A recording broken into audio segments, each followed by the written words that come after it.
इस डॉक्यूमेंट्री के इंट्रो में मुझे बस इतना कहना है कि जो मुस्लिम इन्वेडर्स एपिसोड 1 में भारतवर्ष के गेट पर खड़े थे वो इस एपिसोड में भारत के दिल तक घुसने वाले थे। और जैसे एपिसोड 1 में अरब इन्वेडर्स के 300 सालों तक कंटिन्यूस अटैक करने के बाद भी मुस्लिम कंट्रोल ओवर भारतवर्ष अपने लोएस्ट पॉइंट पर था, भूल कर भी मत सोचना कि एपिसोड 2 में भी वैसा ही होगा, क्योंकि अब Bharat was at the weakest point then ever before. और अफगानिस्तान के गजनी का महमूद ये कसम खा चुका था कि वो जब तक जिएगा तब तक साल में एक बार भारत पर बड़ा हमला करेगा। गजनी से महमूद जब भारत की तरफ देख रहा था तो उसे मथुरा दिख रहा था, पेशावर दिख रहा था और दिख रहा था सोमनाथ मंदिर। इन सब जगहों के नाम आपने सुने होंगे, इनकी दर्दनाक कहानी मैं आपको बताने वाला हूँ।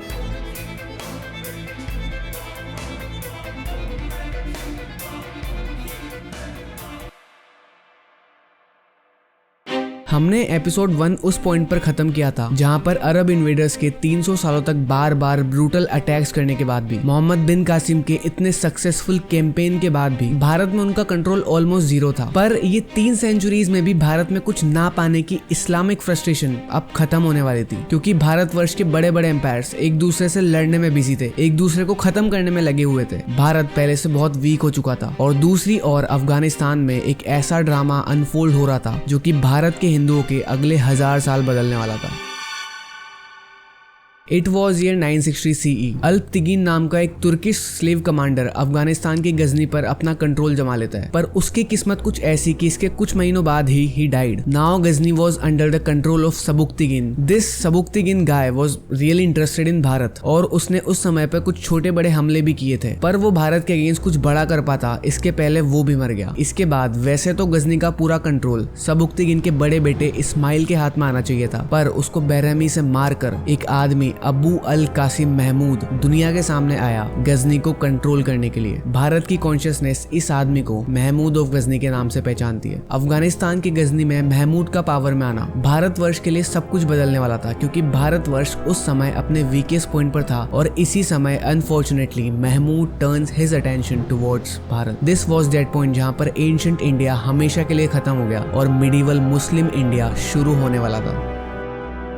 देखो, भारत के हिंदू किंगडम्स इस बात से बिल्कुल अनअवेयर थे कि दूर गजनी में महमूद भारत पर एक ऑल आउट वॉर की तैयारी कर रहा है। अब हिंदू किंगडम्स इस बात से अनअवेयर तो थे, पर ऐसा नहीं है कि ये किंगडम्स महमूद से मिलिट्री पावर में वीक थे। भारत के अपने वीकेस्ट फेज में होने से मतलब है कि इन किंगडम्स की फाइटिंग स्पिरिट तो अभी भी तगड़ी थी, मिलिट्री स्ट्रेंथ भी दुश्मन से ज्यादा ही थी, पर अब तक उन्होंने वो यूनिफाइड सेंस ऑफ भारत वो खो दिया था। मतलब कहने को तो भारत था, पर each and every kingdom was on their own. जब इन राज्यों पर इन्वेजन्स होते थे तो इन मोस्ट केसेस कोई किसी को बचाने नहीं आता था, and in that sense Bharat was at the weakest point in the time being. और इस सिचुएशन को और खराब करने वाले थे हिंदू राजाओं के वॉर एथिक्स। देखो, जब भी भारत में 2 राजाओं के बीच कोई युद्ध होता था तो उस युद्ध में एक proper code of conduct follow किया जाता था, जिसमें महिलाओं को, सिविलियंस को और इवन मंदिरों को वॉर में इन्वॉल्व ना करने की स्ट्रिक्ट गाइडलाइंस थी, which was a good thing, क्योंकि इससे युद्ध बस पॉलिटिकल पावर्स तक ही सीमित रहता है। पर प्रॉब्लम ये थी कि हमारे हिंदू राजा इन वॉर एथिक्स को उन बेरहम इन्वेडर्स के सामने लगाते थे जिनके वॉर में तो छोड़ो, लाइफ में भी कोई एथिक्स नहीं थे। और ये चीज हिंदुओं ने 300 साल पहले जब कासिम आया था तब फर्स्ट हैंड एक्सपीरियंस करी थी। But it is our bad luck कि Hindu kings ignored that important lesson from Qasim's campaign. और गजनी में बैठा हुआ महमूद ये अच्छी तरह से जानता था कि हिंदू राजा अभी भी अपने एथिक्स से ही लड़ेंगे। वो ये जानता था कि भारतवर्ष की immense amount of wealth उसका इंतजार कर रही है। It was finally time for him to leave Ghazni and start looting Bharat in a more brutal way.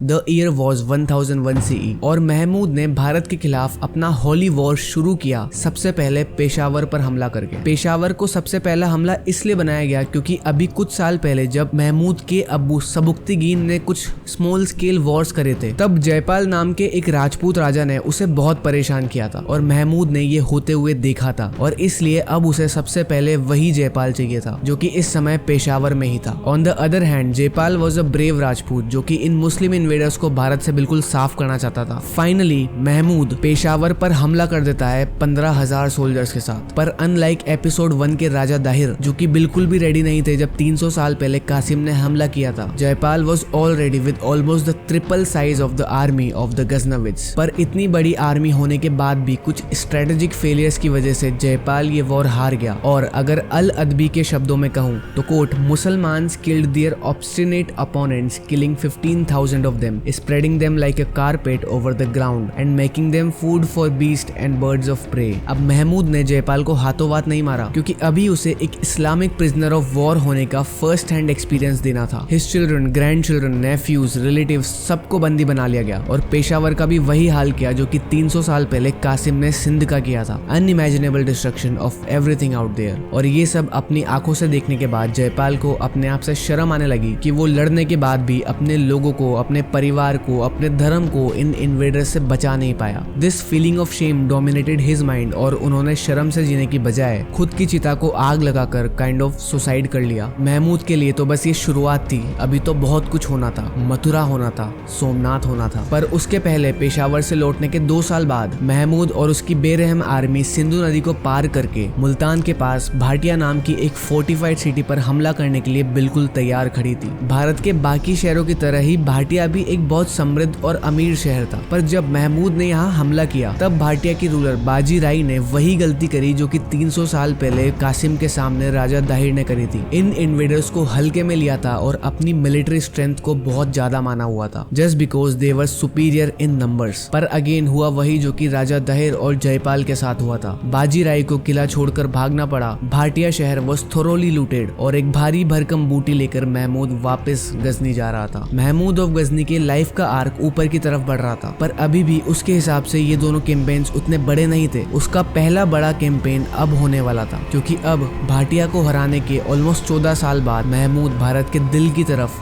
Mathura की तरफ जाने वाला था। और अब मथुरा का वो हाल होने वाला था जो कि वहाँ के हिंदुओं ने अपने सपने में भी नहीं सोचा था। The year was 1018। महमूद को गजनी का सुल्तान बने हुए 20 साल हो चुके थे। इन 20 सालों में वो भारतवर्ष पर छोटे बड़े 16 हमले कर चुका था। हर साल हमला करने की कसम जो खाई थी, पर अब उसे कुछ बड़ा करना था, कुछ ऐसा करना था जिससे भारत के दिल में घाव सा हो जाए। टू बी वेरी फ्रैंक, वो चाहता था कि दुनिया उसे महमूद ऑफ गजनी के नाम से नहीं, महमूद द आइडल ब्रेकर के नाम से पहचाने। और उसे भी पता था कि हजारों मूर्तियां तोड़ने के लिए मथुरा से बेहतर कोई और जगह नहीं थी। इसलिए महमूद अब अपनी हजारों की सेना के साथ उस मथुरा में खड़ा था जो कि उस समय one of the richest town of Bharat हुआ करता था, जिसमें हजारों मंदिर थे। और हजारों मंदिरों के बीच भगवान केशव का एक ऐसा मंदिर था जिसको देखकर खुद महमूद जैसे इंसान ने कहा था कि अगर कोई ऐसा मंदिर बनाना चाहे तो दुनिया भर के बेस्ट कारीगरों के साथ भी 200 सालों से कम नहीं लगेंगे। महमूद ने मथुरा के लिए जो कुछ भी सुना था सब सच था और अब समय था वो करने के लिए जो करने के लिए वो यहाँ आया था। The Ghaznavid army destroys the birth city of Bhagwan Shri Krishna for the next 20 days. Mahmud ने यहाँ हजारों मूर्तियां तोड़ी, हजारों मंदिर तबाह किए, 50,000 हिंदुओं को सरेआम बेरहमी से मारा और उस ग्रैंड मंदिर को जिसकी वो तारीफ कर रहा था उसे भी जला दिया। Mathura was literally crying its tears. Mahmud Ghaznavi का लाइफ आर्क ऊपर बढ़ रहा था और सबको लगा था कि ये मथुरा कांड उसका और उसके बेरहम हमलों का पीक होगा। But little did we know कि अभी महमूद की बेरहमी का असल पीक आना बाकी था। अभी उसका सोमनाथ जाना बाकी था। अब साल आ चुका था 1025 CE। पिछले 27 सालों में महमूद ने लगभग 18 हमले किए थे भारत पर मथुरा का ऐसा हाल करने के बाद उसे ये खबर मिलती है कि भारत के हिंदू उसके बारे में बोल रहे हैं कि महमूद नॉर्दर्न भारत के मंदिरों और उनकी मूर्तियों का ऐसा हाल इसलिए कर पाया क्योंकि अब उन मंदिरों पर सोमनाथ बाबा की प्रोटेक्शन नहीं थी। अगर होती तो महमूद उनको छू भी नहीं पाता। और कुछ लोगों ने तो ये तक बोल दिया था कि अगर महमूद में हिम्मत है तो बाबा सोमनाथ के ज्योतिर्लिंग को हाथ तक लगा के बताए। These kind of talks were enough to provoke Mahmud जैसे एक्सट्रीमली इगोइस्टिक इंसान को to launch the biggest campaign of his life। उसे ये भी पता था कि अब जो वो करने जा रहा है अगर वो कामयाब हो गया तो पूरी दुनिया उसका नाम जान जाएगी और भारत की कॉन्शियसनेस में से उसका नाम हटाना हजारों साल तक नामुमकिन हो जाएगा। And that is why he starts the preparation for the biggest campaign of his life. It was Monday 18 अक्टूबर 1025। महमूद अपनी मैसिव आर्मी के साथ गजनी से सोमनाथ के लिए निकल चुका था। Only the best soldiers of Ghazni were selected for this important campaign. Mahmud की आर्मी कितनी मैसिव थी इस बात का अंदाजा आप ये सोचकर लगा सकते हो कि उसके साथ 30,000 ऊंट बस वाटर सप्लाई के लिए चल रहे थे। अब लगभग 3 हफ्तों बाद ऑलमोस्ट 500 किलोमीटर चल के महमूद सबसे पहले मुल्तान पहुंचा, which was kind of base camp for him. अब मुल्तान से आगे सोमनाथ जाने के 2 रास्ते थे, एक through this Ganga Jamuna belt, जो कि अभी पूरी तरह हिंदू राजाओं के कंट्रोल में थी। वो अगर यहाँ से जाता तो सब राजाओं से लड़ लड़कर आगे बढ़ना होता। दूसरा रास्ता था through this deadly Thar desert, जो कि बहुत खतरनाक था। पर महमूद के अंदर इतनी नफरत भरी हुई थी, उसको सोमनाथ को डिस्ट्रॉय करने का मोटिवेशन इतना स्ट्रॉन्ग था कि उसे थार डेजर्ट पार करना भी आसान लग रहा था। And he made it easy for real. अब जैसे जैसे महमूद यहाँ से गुजरात की तरफ बढ़ता है, वैसे वैसे उसे छोटी बड़ी हिंदू आर्मी से रेजिस्टेंस मिलता है। पर महमूद इन सबको साफ करता हुआ बस 81 दिनों में ऑलमोस्ट 1500 किलोमीटर की दूरी तय करके 6 जनवरी ईयर 1026 को मैग्निफिसेंट सोमनाथ मंदिर के दरवाजे के बाहर खड़ा था अपनी मैसिव आर्मी के साथ। And he was all ready to see his dream of destroying Somnath मंदिर कमिंग ट्रू। इस मंदिर की ग्रैंडनेस को अगर हिस्टोरियन डीसी गांगुली के शब्दों में बताऊं तो इस मंदिर के डेली रिचुअल्स का स्केल इतना बड़ा था कि इसकी डेली पूजा के लिए ऑलमोस्ट 1000 ब्राह्मण्स वर अपॉइंटेड। और जो मेन ज्योतिर्लिंग था वो बेस से 7 फुट 6 इंच ऊंचा था और ऑलमोस्ट 6 फीट का पोर्शन बेस के अंदर था। साथ में देयर वर ह्यूज चैम्बर जहाँ पर सोना चांदी हीरे भरे हुए थे। इस मंदिर को द ग्रैंड सोमनाथ मंदिर बनने में सदियां लग गई थी। पर महमूद गजनी इस मंदिर की सेंचुरीज में इकट्ठे हुए खजाने और लेगेसी को लूटने के लिए सोमनाथ मंदिर के दरवाजे पर बिल्कुल रेडी होकर खड़ा था। अब ऐसा नहीं है कि महमूद गजनी आया और सोमनाथ के मंदिर को लूट के ले गया और सब देखते रह गए, किसी ने कुछ नहीं किया। इनफैक्ट जब महमूद ने अटैक किया तो बाबा सोमनाथ के हजारों भक्त इस मंदिर को बचाने के लिए मंदिर परिसर में ही थे। But again they did the same mistake जो 300 साल पहले राजा दाहिर ने करी थी, अभी कुछ साल पहले बाजी राय ने करी थी। इस बार भी हिंदूज ओवर कॉन्फिडेंट थे। सोमनाथ के हिंदू ये सोचे हुए थे कि महमूद गजनी यहाँ खुद नहीं आया, बाबा सोमनाथ ने उसे यहाँ बुलाया है ताकि उसने पिछले 25 सालों में हिंदुओं के साथ जो भी किया है उसकी सजा दी जाए। इस वजह से सोमनाथ के Hindus were kind of lenient, जबकि उनका लीडर जिसको महमूद के अगेंस्ट सारे हिंदुओं को साथ लेकर उसे रोकना था, वो तो उसके आने की खबर से ही भाग चुका था। पर फिर भी हिंदूज का मोराल वो सो हाई। अब महमूद अगले दिन सुबह जल्दी अटैक कर देता है विद ऑल हिज पावर। पर हिंदू साइड का डिफेंस डे 1 पर इतना स्ट्रॉन्ग था कि खुद महमूद चौंक गया था और डे 2 तो मुस्लिम्स के लिए और खराब था। पर हिंदू साइड ज्यादा टाइम तक डोमिनेट नहीं कर पाई क्योंकि at the end of the day Hindus were leaderless और महमूद की आर्मी अच्छी तरह स्ट्रक्चर्ड और डिसिप्लिन थी। इसलिए महमूद मंदिर में अंदर घुस गया। अब उसके सामने कुछ हजार डरे हुए भक्त थे जो कि मंदिर के मुख्य द्वार को बचाए हुए थे। और इसके अलावा हजारों भक्त गर्भगृह में भी थे जो कि अपने इष्ट देवता बाबा सोमनाथ से प्रे कर रहे थे और महमूद को रोकने की शक्ति मांग रहे थे। बट अनफॉर्चुनेटली महमूद नहीं रुकने वाला था। उसकी आर्मी ने हिंदूज का मैसिव स्केल पर मैसेकर किया। गर्भगृह में घुस के वहां पर पूजा करते हुए भक्तों को मारा और फिर finally Mahmud the idol breaker का टाइटल को जस्टिफाई करने के लिए उसने सदियों पुराने बाबा सोमनाथ के ज्योतिर्लिंग के टुकड़े करके 2 टुकड़े अपने साथ गजनी ले जाने का ऑर्डर दिया और साथ में सोमनाथ मंदिर के पूरे खजाने को भी लूट लिया। Like Mathura, the city of Somnath was crying as almost 50,000 Hindus were massacred ruthlessly. This was the peak of Mahmud of Ghazni.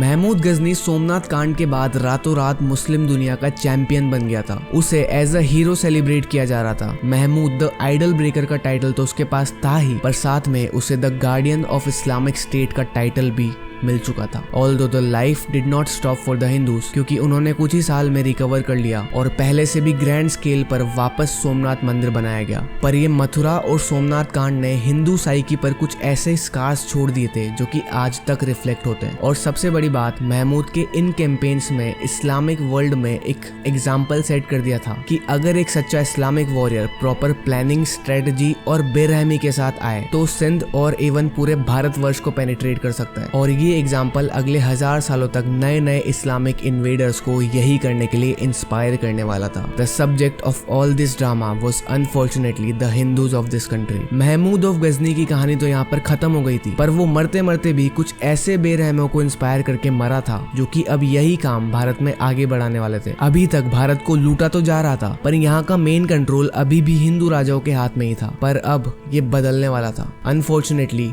अब भारतवर्ष बदलने वाला था।